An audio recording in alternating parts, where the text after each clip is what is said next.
Good morning everyone! Nandito ulit kami ni Tantan sa dagat guys. Naghahamon na yung aking baby boy. So ito yung ating sunrise. Medyo umulan-ulan kanina guys. Let's go here! Let's go! Nag-ano na daw to, nagha-high tide na to.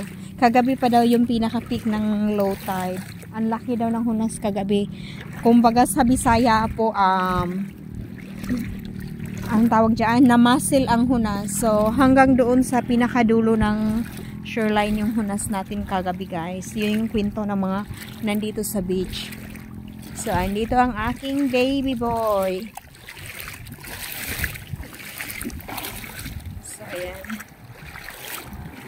Dito tayo sa may dagat. Dito tayo. So, ayan, finally, lumabas na yung araw kasi kanina talagang umulan.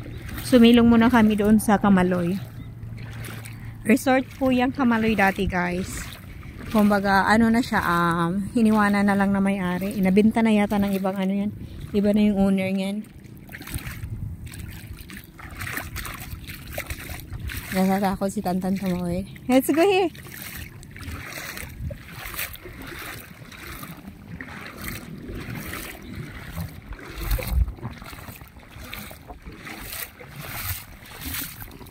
Ayun si Tantan.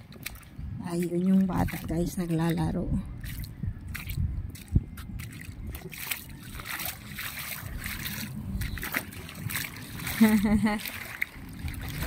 Ayun, yun ang gusto niya. Yan, si ayun na yung mga friends niya eh. Tumakas na. Good morning, good morning. Andito ulit kami sa Kamaloy guys.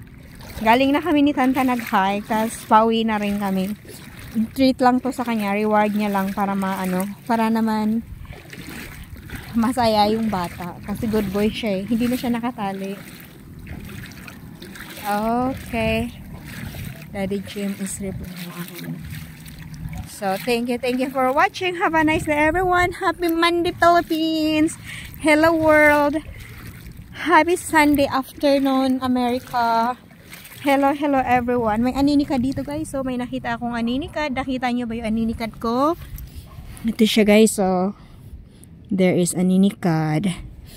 So ayan. Sando na si Tantan. Inaano nyo yung mga dogs doon. Nakita ko yung puppy guys.